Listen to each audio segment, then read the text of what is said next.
Welcome back to Chronicles on the Focus, the podcast that delves into the fascinating, the obscure, and the downright bizarre. I'm your host, Bob, and with me, as always, is the effervescent Alice. Hello, delightful listeners. Today, Bob and I are tackling a topic that's both scientifically intriguing and philosophically mind-bending: the placebo effect. That's right, Alice. We're talking about those sugar pills, those saline injections, those sham surgeries. Apparently, sometimes believing something will work is half the battle. Exactly. It's amazing, isn't it? The placebo effect, in essence, is the power of suggestion, amplified by our own bodies. But it's more than just thinking positively. The research shows it can impact actual measurable things, like blood pressure and even motor function in Parkinson's patients. Who knew your brain could trick your body into feeling better, even without any real medicine? And the etymology of the word, placebo, itself is a trip. It comes from the Latin, I shall please, originally used in a Vespers service for the dead. Talk about a dark origin story for something that brings relief. Can you imagine the funeral attendees thinking,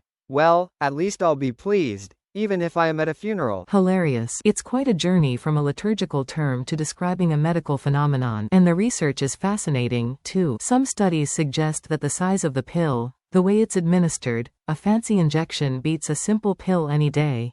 And even the doctor's bedside manner can drastically influence the placebo response. It's like a whole performance art. The more theatrical the treatment, the better the results. And speaking of performance, a meta-analysis even suggested that up to 82% of the positive response to antidepressants could be attributed to the placebo effect. Now, that's a statistic that sparked some pretty heated debates within the scientific community. Definitely. There are, of course, some pretty valid criticisms of the methods used in that study. But the very fact it's generated such debate shows the placebo effect is a force to be reckoned with. It's not as simple as fake it till you make it. There are complex neurological and psychological factors at play. It raises some interesting ethical questions too, doesn't it? The line between helpful suggestion and outright deception can be blurry when it comes to using placebos in clinical trials. It's a topic that deserves further exploration. Absolutely. And that's why we'll be exploring more on this intriguing topic in our next episode. For now though, Bob, thank you for enlightening us all on the mysteries of the placebo effect. My pleasure, Alice.